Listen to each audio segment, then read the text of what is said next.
2024 September నెల 1వ తారీఖు నుంచి 30వ తారీఖు వరకు ధనస్సు రాశి ఫలితాలు.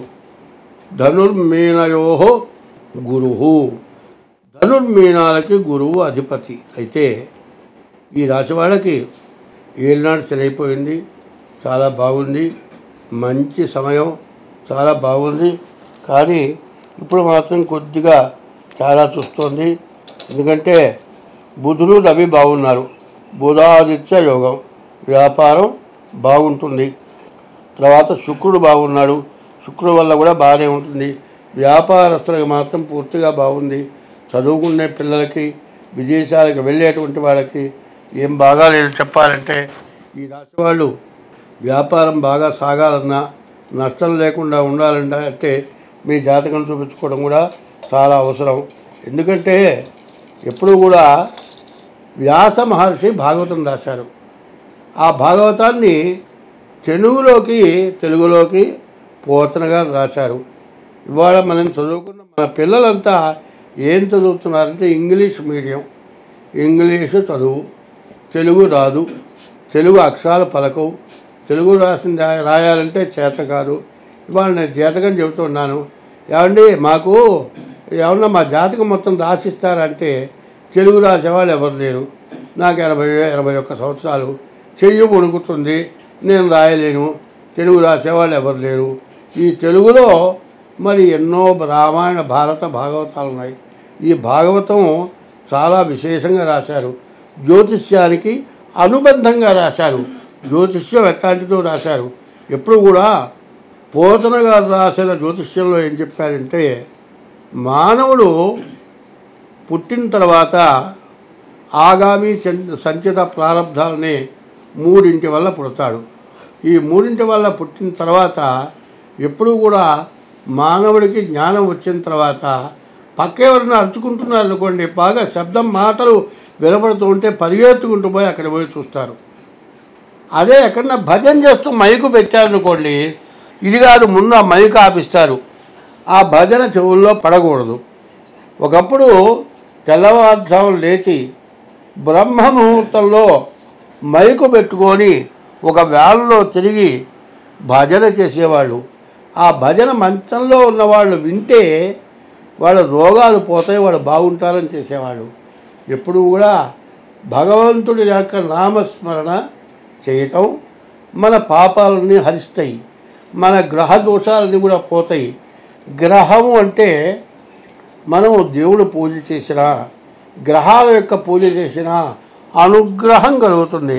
అయ్యా మీ అనుగ్రహం కావాలి అని దండం పెడతారు. మీ గ్రహం నాకు కావాలని ఎవడు దండం పెట్టడు. మీ అనుగ్రహం నాకు కావాలి. అనుగ్రహం అంటే మీ మంచి నాకు కావాలని కోరుకుంటారు.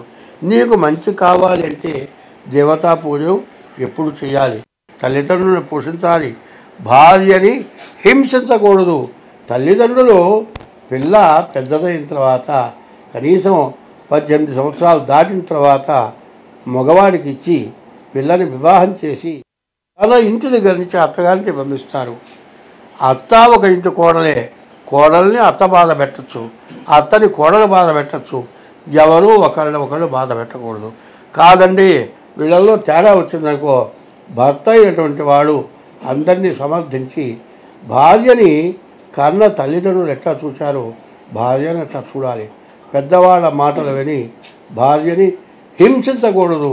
భార్యనే కాదండి, ఏ స్త్రీని కూడా హింసించకూడదు. ఈ హింస వల్ల సమస్తమైన పాపాలు ఏర్పడతాయి. ఈ పాపాల వల్ల రకరకాలైన వ్యాధులు ఏర్పడతాయి. ఎందుకంటే మరి మన హిందూ మతంలో మనది అనాది మతం. ఈ మతంలో ఒక మగవాడికి ఒక్కతే భార్య అన్నారు. కాకుండా ఇంకొక ఉంటే వచ్చేది ఏమిటంటే 2 రక్తాలు కలిస్తే 3వ రక్తం కూడా కలిసిందంటే లేనిపోని రోగాలు వస్తాయి. రోగాల వల్ల శరీరం నాశనం అయిపోతుంది, రకరకాల వ్యాధులు వస్తాయి. నిన్న దాకా ఎయిడ్స్ రోగం ఎందుకు వచ్చిందా అంటే వ్యభిచారంతో తిరగటం వల్ల రోగాలు వచ్చినాయి. మరి ఆహార పదార్థాల వల్ల మన సమస్యలు ఏమవుతున్నాయి, మరి రకరకాలైన వాయువులు వచ్చినాయి. వీటి వల్ల రకరకాలైన వ్యాధులు వస్తున్నాయి. మనకు వ్యాధులు కావాలా, వ్యాధులు లేకుండా సుఖంగా బతకాలి అంటే 9 గ్రహాలండి. నీకు 9 రంధ్రాలు ఇచ్చాడు. 2 కళ్ళు, 2 ముక్కులు 4, 2 చెవులు 6, 1 నోరు 7, ఒంటేలు 8, 2 ఏళ్ళు 9. 9 రంధ్రాలు ఇచ్చాడు. ఈ 9 రంధ్రాల్లో ఏది పని చేయకపోయినా నువ్వు బతకగలవా? కన్ను పోటు వచ్చిందండి, 2వ కంటితో చూస్తావే, ఈ కన్ను బాగుంటుందంటావా?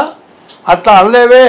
మరి 2 కళ్ళు చూడటానికి బాగుంటేనే నీ బాధలు తీరుతాయి. 2 కళ్ళు చూడాల్సిన అవసరం ఉన్నది. మరి 2వ కన్ను కూడా బాగు చేసుకోవాలి. ఒక కన్ను లేదులే, ఒక కన్ను ఎట్టా అంటే 2 కాళ్ళ చేతుల్లో ఒక చెయ్యి పోతే ఒక చేతితో బతకగలుగుతున్నారు. ఎందుకంటే ఒకడు ఏం చేస్తాడు, బావిలో బక్కి చేస్తాడు, ఒక పైకి రావుతాడు, కాలడ్డం పెడతాడు, మళ్ళీ రావుతాడు, ఆ బకెట్తో నీళ్ళు తోడుకుంటాడు, బతుకుతాడు. కానీ కన్ను పోతే బతకలేడు, చెవు పోతే బతకలేడు, నోరు పని చేయకపోతే అసలు బతకలేడు. కన్ను లేకపోతే అంధకారం, నోరు లేకపోతే ఏముంది, తింటానికి లేకపోతే గరాటు పెట్టి బాగా ద్రవం చేసి పోయాలి, వాడు బతికేంది. మరి నవరంధ్రాలు 9 గ్రహాల్లో ఎప్పుడు ఏదో గ్రహం బాగాలేదని చెబుతున్నావు, ఏమిటని మీరు అడగచ్చు. ఈ 9 రంధ్రాలను దీంట్లో ఏది పని చేయకపోయినా నీ బతుకేందో ఆలోచించుకో. అంటే హీనంగా చెప్పట్లా, మంచిగా చెబుతున్నా. కొంచెం నాది మాట సౌండ్ పెచ్చు, ఎందుకంటే వాచస్పతి అని పెట్టారు. ఎందుకంటే నోరు పెద్దగా వాగుతుంది, గట్టిగా చెబుతుంది. ఇది తప్పు అని నిర్ణయం చేసి చెబుతుంది ఈ నోరు. కాబట్టి మీ మీద ద్వేషంతో కాదు, మంచిగా చెప్పేటువంటి మాట. మనకు ఎటువంటి సమస్య ఉన్నా మనం బాగుండాలి. చెవుడు వచ్చింది కదా అని, చెవుడు వస్తే కొంతమంది అనుకుంటారట ఇది మహా సంతోషంట. పెళ్ళం ఎన్ని ఇచ్చినా వీడికి కనపడదు, వాడు హాయిగా బతుకుతాడు, అందుకు పనికి వస్తుంది. కానీ చెవుడు వచ్చిందని ఏదో చెడు పనులు చేయడానికి మాత్రం ఉపయోగపడకూడదు. కాబట్టి ఈ రాశి వాళ్ళకు ఉన్నటువంటి పరిస్థితి ఏమిటి? రవి, శుక్రుడు, బుధుడు, శని బాగున్నారు. 5 గ్రహాలు బాగున్నాయి. ఈ 5 గ్రహాల వల్ల వచ్చే ఉపయోగం ఏంటి అంటే చాలా మంచి జరుగుతుంది.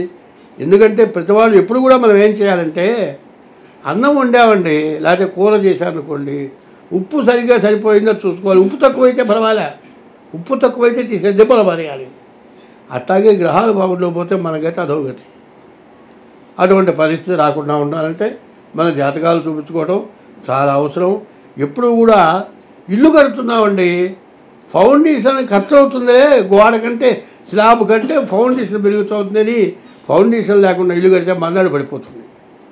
అట్లాగే నీ జాతకం ఎప్పటికప్పుడు చూపించుకోవటం మంచిది. రేపు జరిగేది ఏదో మనం జాగ్రత్త పడాలి. అది ఏమవుతుంది, ఏమంటే నీకు యాక్సిడెంట్ అవుతాయని చెబుతుంటే మొన్న ఒక ఆయన ఏం చేశాడు, ఇంట్లోనే కాలు మడతబడి పడ్డాడు, గిలక దగ్గర ఎముక చిట్లింది. ఇప్పటి 40 రోజుల నుంచి మంచంలో ఉన్నాడు, ఇంతవరకు బయట తిరగలేకపోతున్నాడు. చేసుకుంటే పని ఆగిపోయింది, ఆదాయం పోయింది, ఖర్చు డబల్ అయింది. 6 నెలల దాకా ఈ బాధ పోదు. ఎందుకంటే కష్టం బాధ కాక నష్టం బాధ ఎక్కువ.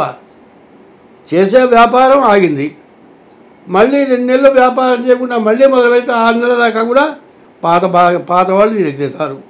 ఎంత నష్టమో చూడండి. ఇటువంటి నష్ట కష్టాలు రాకూడదని నేను బాగా ఆలోచించి ఎన్నో రకాలుగా నేను చెబుతున్నాను.